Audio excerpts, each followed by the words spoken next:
Olá, meus amigos, tudo bom? Para quem não me conhece, meu nome é Aurélio Burré, sou professor de Direito Civil. Estamos aqui juntos para fazer uma revisão para a prova do TJSP, Magistratura de São Paulo, a prova que já está chegando. Vamos fazer uma série de vídeos, postar aqui no YouTube, no nosso canal, e você fique à vontade aí, não só para desde já curtir esse vídeo, óbvio, se você gostar ao final você curte o vídeo, e também compartilhem aí com seus amigos, não só no YouTube, mas também, copie o link, compartilhem nos grupos de estudos que vocês têm no Facebook, no Instagram. Vamos fazer uma corrente aí, tentando passar pelos principais pontos que podem ser cobrados na prova de civil do TJSP, para tentar gabaritar o direito civil e assim já angariar aí muitos pontos necessários para a aprovação de vocês para uma eventual segunda fase, tá certo? Olha só, como que vai funcionar a nossa metodologia aqui? Analisei as provas anteriores do Tribunal de Justiça de São Paulo, demos um enfoque também na banca do concurso e vamos analisar aquilo que já caiu, o que pode cair aí, incluindo algumas apostas que eu escolhi aqui, estou crendo que pode aparecer na prova de vocês, tá certo? Vamos fazer esse vídeo e outros tantos aqui no próprio YouTube. Se você não me conhece ainda, eu sou professor da Escola da Magistratura aqui do Rio de Janeiro, professor do Portal F3 e tenho uma série de cursos também que eu faço em grupos fechados no Facebook. Se você quiser mais informações, é só mandar um e-mail para Prof. Aurélio Burré. O meu nome que está aparecendo aí, Prof. Aurélio Burré, B-O-U-R-E-T, Bourret, né? Manda um e-mail pedindo informações sobre os cursos, sobre planejamento de estudos também. A gente faz um cronograma de estudos personalizado, tenho certeza que vocês vão gostar. Pois bem, começando aqui o estudo do direito civil pela Lei de Introdução às Normas do Direito Brasileiro. Um ponto que tem sido cobrado, já foi cobrado na prova de 2009, na prova de 2011 no TJ de São Paulo, está um pouquinho sem cair novamente o tema, então acredito que pode cair nessa sua prova, porque é um tema recorrente em provas de primeira fase. Lei de Introdução às Normas do Direito Brasileiro, a famosa LINDB, a antiga LIC. O que a gente precisa saber aqui? Primeiro ponto importante, quando a gente fala em vigência, vigência não é sinônimo de vigor, vigência é sinônimo de existência. A norma é vigente quando ela já existe. E quando eu posso afirmar, sem sombra de dúvida, que uma norma já é vigente? Com a sua publicação. Com a sua publicação, a norma ela ganha vigência. E o vigor? O vigor é a capacidade de produção de efeitos de uma norma. Nem toda norma vigente já tem vigor, porque nem toda norma vigente já tem essa capacidade de produzir efeitos jurídicos. Então, a norma ganha vigência com a sua existência, com a sua publicação. E quando que a norma passa a ter vigor? Aí depende. A lei, a própria norma, já pode dizer, essa lei entrará em vigor na data da sua publicação. Aí vai coincidir vigência e vigor na mesma data. Mas a norma pode estabelecer um prazo de vacatio legis. Essa norma entra em vigor em 1 ano, essa norma entra em vigor em 60 dias, essa norma entra em vigor em 90 dias, ela pode, a própria norma, estabelecer um prazo de vacatio legis, que é o espaço de tempo entre a vigência, a publicação e a entrada em vigor da norma. Quando a norma não trouxer prazo de vacatio legis, a LINDB vai dizer, ela entra em vigor 45 dias após a sua publicação.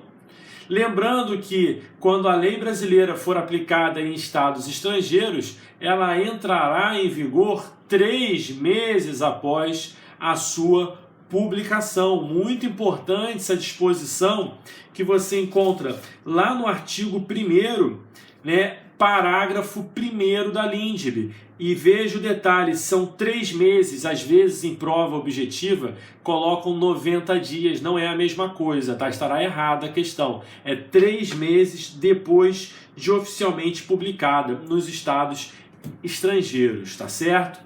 Bom, ainda sobre a LINDB, vamos estabelecer a diferença, isso já caiu na prova de São Paulo em 2009, entre repristinação e efeito repristinatório. Vamos estabelecer essa diferença. Veja, olha só, quando eu falo em repristinação, eu estou falando em um fenômeno legislativo. Veja, pressupõe aqui a existência de 3 normas. 3 normas. Qual seria o conceito de repristinação? Guarde isso. A repristinação vai ocorrer quando uma lei revogada retoma a sua vigência em função da revogação da lei revogadora. Parece estranho, mas vai ficar claro. Repristinação ocorre... Ah, mas não pode, professor. Não, estou dizendo, o que é repristinação? É quando a lei revogada retoma a sua vigência em função da revogação da lei revogadora. Então vamos pensar em 3 leis: lei A, lei B e lei C, tá certo? A lei A existia, feliz da vida, quando ela foi revogada pela lei B. A revogação produz o efeito, retira a existência da norma revogada. Então a lei A existia e ela deixou de existir porque ela foi revogada pela lei B. Só que posteriormente veio uma lei C revogando a lei B. Um dos efeitos da lei B é ela revogar a lei A. Se a lei A retomar a sua vigência, significa que houve o quê? Repristinação. Então é a retomada de vigência da lei revogada pela revogação da lei revogadora. A lei B foi revogada pela lei C, o que fez com que a lei A retomasse a sua vigência. Isso é o que você precisa saber. Isso é repristinação. Se estiver na prova, tá certo, porque está dizendo que repristinação é isso. Agora, se perguntar, a repristinação é a regra ou a exceção no direito brasileiro? Veja, em regra não é permitida essa repristinação. Não é possível esse fenômeno, em regra, salvo se a lei expressamente autorizar. Então, quando a lei C revoga a lei B, se ela não disser nada, a lei A não retoma a sua vigência. Agora, a lei C pode dizer, olha, estou revogando a lei B, e isso fará com que a lei A retome a sua vigência. Aí a repristinação é permitida porque é expressa. Então, repristinação só se for expressa. Na prova de São Paulo, em 2009, já caiu a seguinte informação. O efeito repristinatório da lei. Olha aqui, ó, efeito repristinatório da lei é esse. Quando uma lei revoga a anterior, ela faz com que retome a vigência da lei anteriormente revogada. Esse efeito repristinatório é regra ou exceção? Exceção. Só pode ocorrer se a lei expressamente o disser. Cuidado com a expressão efeito repristinatório do quê? Da lei. Por quê? Existe o efeito repristinatório da jurisprudência. Então vamos analisar o efeito repristinatório das decisões em controle concentrado de constitucionalidade. Olha o detalhe, hein? Efeito repristinatório das decisões em controle concentrado de constitucionalidade. Veja, o STF, quando faz o controle concentrado em abstrato da constitucionalidade das leis, numa ADI, numa ADC, o STF declara a norma inconstitucional. Quando o STF declara uma lei inconstitucional, qual é o efeito prático? Aquela lei é considerada inválida. Ela ainda é existente, mas é inválida. Se ela é inválida, ela não tem a capacidade de revogar leis anteriores. Então vamos entender isso? O efeito repristinatório das decisões em controle concentrado de constitucionalidade vão ocorrer quando uma lei revogada retoma a sua vigência em função da declaração de constitucionalidade de uma lei revogadora. Vou repetir? O efeito repristinatório das decisões em controle concentrado de constitucionalidade, né, ocorre quando uma lei revogada retoma a sua vigência em função da declaração de inconstitucionalidade de uma lei revogadora. Então vamos pegar o exemplo? Uma lei A estava existindo feliz da vida. Aí vem uma lei B e revoga a lei A, ela deixa de existir. Mas essa lei A é questionada perante o STF e ela é declarada inconstitucional, em controle concentrado. Logo, ela é inválida. Consequência, a lei A, que tinha sido revogada por ela, retoma sua vigência.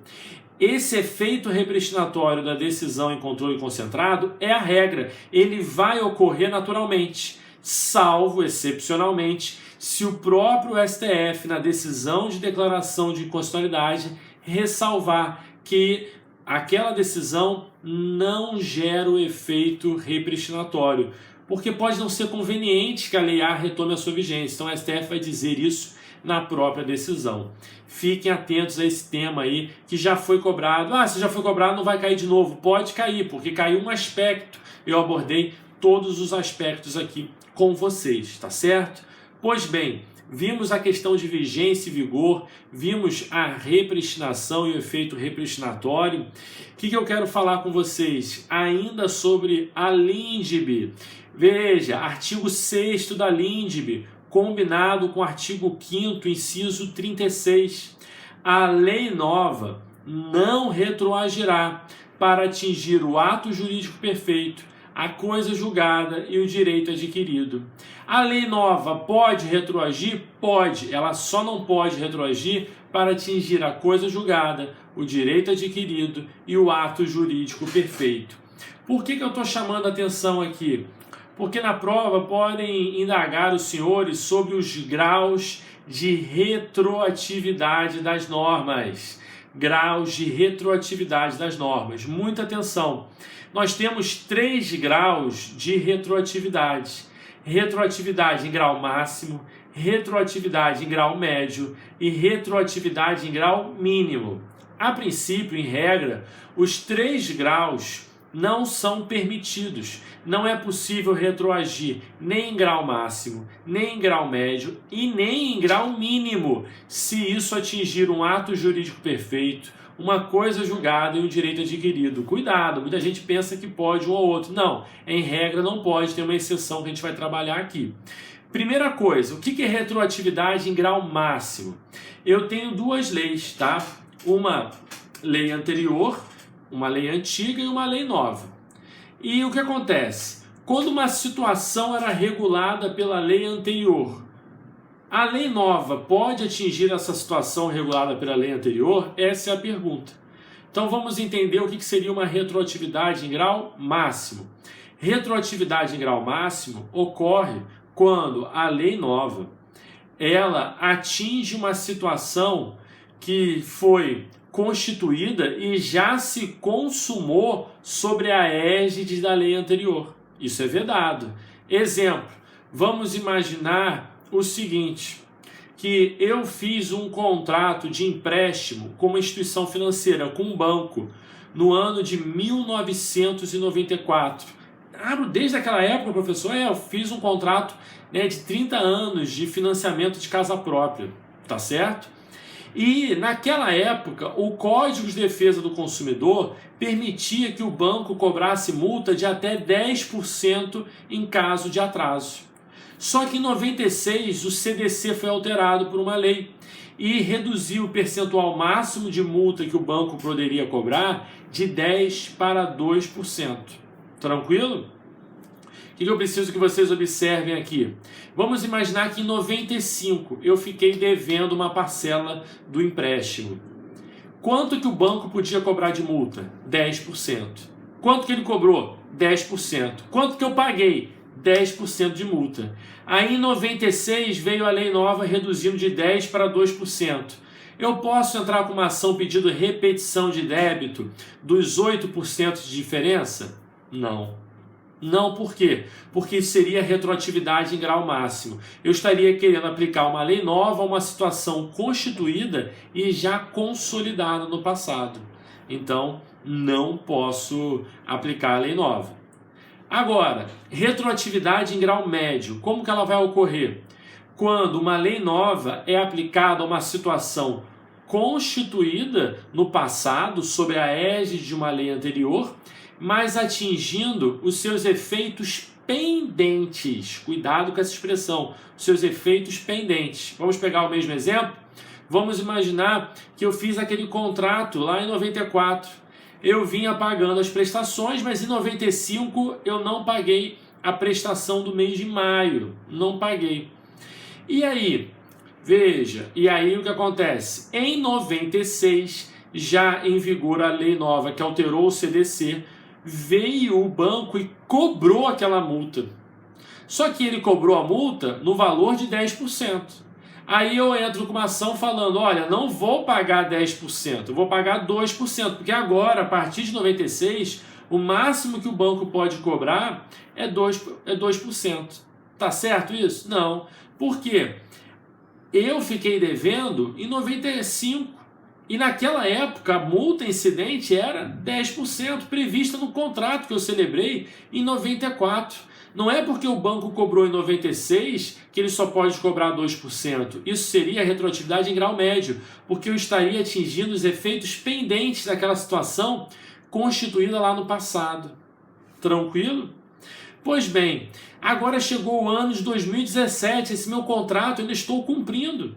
Aí eu não paguei agora, fiquei devendo hoje. Quanto que o banco pode cobrar? 10% ou 2%? Gente, 10%. Por quê? Porque o ato jurídico perfeito é o contrato celebrado em 94. Lá estava prevendo 10%. Ah, professor, mas veio uma lei nova agora e você ficou devendo agora, ele está sendo cobrado agora, não pode cobrar 2% só? Não, veja só, isso seria retroatividade em grau mínimo, que também é vedado em regra. Por quê, professor? Veja, retroatividade em grau mínimo é quando a lei nova é aplicada,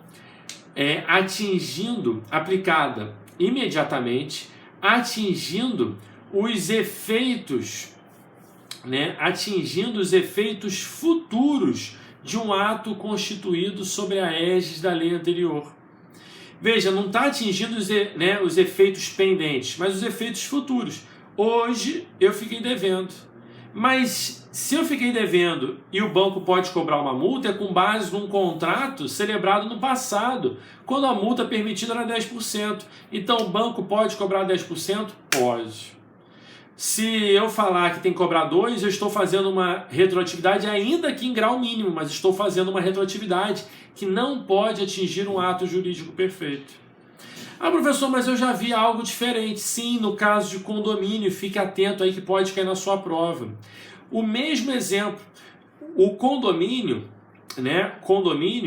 era regido pela Lei de Incorporação Imobiliária e Condomínio, que previa uma multa, uma possibilidade do condomínio prever multa na sua convenção de até 20% no caso de atraso da cota condominial.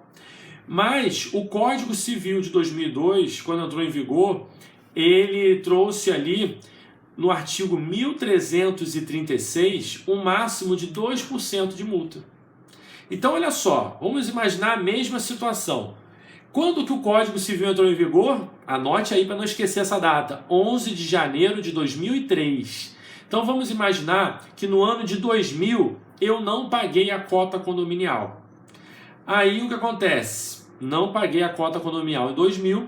Quando o condomínio foi me cobrar em 2003, eu aleguei o seguinte, eu não paguei a cota condominial em 2000, desculpa, fui cobrado e paguei com atraso, com uma multa de 20%. Aí entrou em vigor o Código Civil. Eu posso exigir os 18% de diferença? Falar, olha, paguei uma multa de 20% há 3 anos atrás, só que agora o Código Civil diz que é 2%. Eu posso pleitear esses 18% de diferença? Não, isso seria retroatividade em grau máximo. Agora, imagina que eu sou cobrado em 2002. no valor de 10%, mas eu não paguei. Aí eu vou pagar já em 2003. Eu posso querer pagar só 2%? Não. Isso seria retroatividade em grau médio, estaria atingindo os efeitos pendentes. Agora, imagina o seguinte, eu fico em débito hoje, em 2017. Quanto que o condomínio pode cobrar de multa? 20% ou 2%? Aqui é 2%.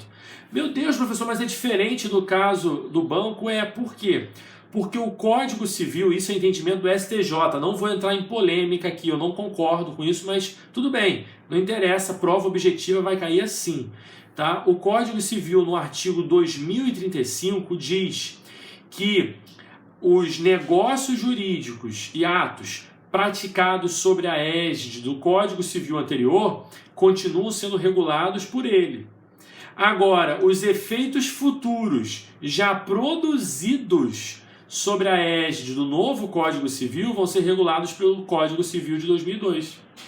Então, veja só, muito embora a convenção condominial seja anterior ao Código Civil de 2002, quando era permitida uma multa de 20%, os efeitos futuros, os novos débitos, vão se subordinar ao novo Código Civil, que permite multa no máximo de 2%.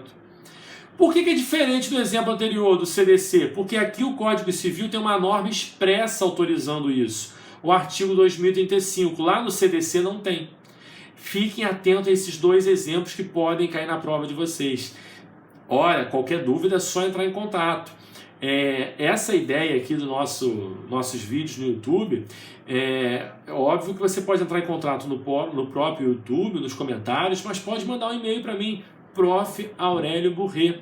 Não deixe também de me seguir nas redes sociais, no Instagram, no Facebook, no Periscope, onde eu faço lives diárias, quase que diárias, né, também sobre temas de direito civil. Então fique à vontade para seguir, tirar suas dúvidas. Viram aí que tema interessante nós trabalhamos aqui sobre retroatividade das normas. Fizemos uma blitz mesmo. Agora, tem mais alguns temas que podem aparecer na prova de vocês aí sobre lei de introdução às normas do direito brasileiro. Fiquem atentos ao artigo 3º do Código Civil. Do Código Civil não, artigo 3º da lei de introdução. Vou ler aqui com vocês. Ninguém se escusa de cumprir a lei, alegando que não a conhece. Ou seja, ninguém pode dizer que não vai cumprir uma obrigação porque não conhecia a lei, que não sabia. Ninguém pode alegar que não sabia o que estava fazendo, que a lei proibia. Essa é a regra. Então nós estamos falando do princípio da obrigatoriedade das normas. Agora, esse princípio da obrigatoriedade no Brasil, ele é relativo, ele é mitigado. Por quê? Combina o artigo 3º com o artigo 139 do Código Civil, artigo 139, inciso 3º, que trabalha o erro substancial.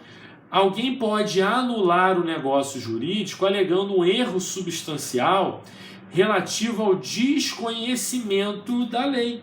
Olha o que diz aqui, artigo 139. O erro é substancial quando, inciso 3º, sendo de direito e não implicando recuso à aplicação da lei, for um motivo único ou principal do negócio jurídico. Então você pode alegar um erro de direito para anular o negócio jurídico? Sim, desde que ele tenha sido motivo único do negócio e não afaste a aplicação da lei, né, genericamente falando.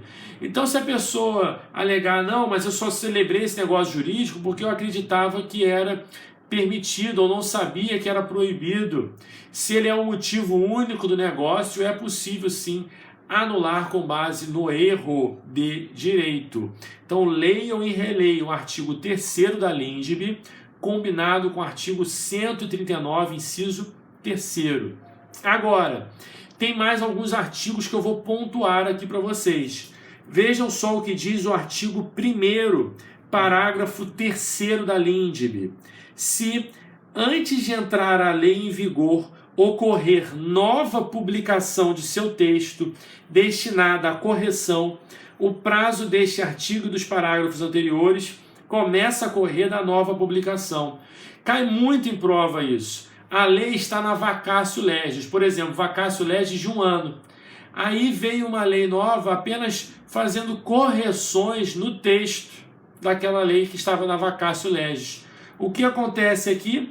Olha o que vai dizer o parágrafo 3º.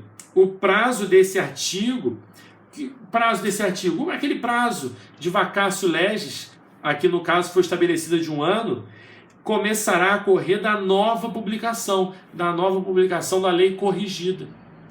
Então o prazo de vacatio legis, seja de 45 dias quando a lei nada disser, seja o prazo estabelecido pela própria lei, vai começar a correr da nova publicação, da publicação da lei já corrigida. Tranquilo?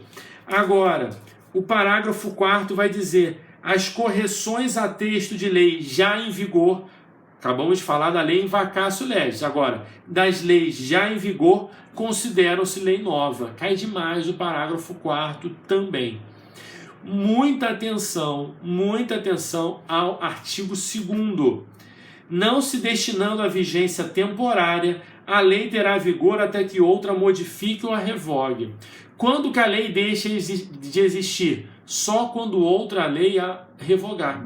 Seja uma abrogação, revogação total, ou derrogação, revogação parcial, apenas modificação. Então, nem a declaração de inconstitucionalidade pelo STF retira a existência da norma, vai retirar a validade. A lei só deixará de existir quando for revogada por outra. E quando que uma lei é revogada? Olha o que vai dizer o parágrafo 1º. A lei posterior revoga a anterior quando expressamente o declare, pode ser uma revogação expressa, ou tácita. Quando que é a revogação tácita? Quando ela é incompatível com a lei anterior ou quando regula inteiramente a matéria que tratava a lei anterior. Então a revogação tácita vai ocorrer quando a lei nova é totalmente incompatível com a lei anterior ou quando a lei nova regule inteiramente aquela matéria. Foi o que aconteceu aí no condomínio. A lei de incorporação imobiliária e condomínios, na parte de condomínio apenas, foi derrogada pelo Código Civil, que regula inteiramente a matéria no artigo, regula inteiramente a matéria no capítulo próprio de condomínio edilício. Então, fiquem atentos, nós estamos diante aqui de uma revogação tácita. Por que eu falo para ficar atento? Porque cai muito em prova o parágrafo 2º e parágrafo 3º do artigo 2º. A lei nova que estabeleça disposições gerais ou especiais a par das já existentes não revoga nem modifica a lei anterior. Veja, se a lei nova não trouxer disposição, trouxer disposição geral que não é incompatível, que não regula inteiramente a matéria de uma lei anterior, é o que diz o artigo, não revoga nem modifica a lei anterior. E o parágrafo 3º, salvo disposição em contrário, a lei revogada não se restaura por ter a lei revogadora perdido a sua vigência. É o artigo que fala da repristinação. Então, fizemos uma blitz aqui em artigos principais e tópicos principais que podem cair sobre a lei de introdução às normas do direito brasileiro. O que eu quero dizer para vocês?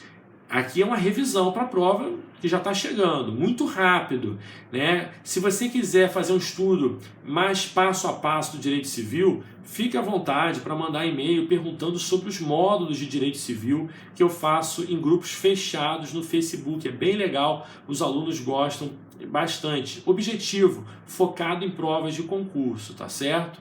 E se você também já está aí na véspera da prova de São Paulo, chateado porque não estudou da maneira adequada, está sentindo que precisa estudar mais, entre em contato também para saber sobre o planejamento de estudos para carreiras jurídicas. Estamos lançando essa semana também um planejamento específico para a prova do MP de São Paulo, que já está com o edital aí, só não tem data marcada, mas já tem edital. A prova deve ser em setembro. Então nós temos um planejamento de estudos comum, geral, né, de médio e longo prazo, para quem sente que precisa de um planejamento mais consistente e para aqueles que já estão se preparando, um planejamento específico para a prova do MP de São Paulo. Qualquer dúvida, mesmo e-mail, profaurelioburret@gmail.com. Eu acho que em nenhum momento eu falei que era @gmail.com, mas já está aí na descrição do vídeo, tá certo? Olha, gente, qualquer dúvida, manda um direct no Instagram, professor_Aurélio Burret, ou no Facebook, manda um inbox, Aurélio Burret. Tá certo, gente? E não deixe de baixar o Periscope e me seguir lá nas lives que eu vou fazer também para essa prova de São Paulo. Tá certo? Olha, foi um prazer, um grande abraço e até o próximo vídeo. Tchau!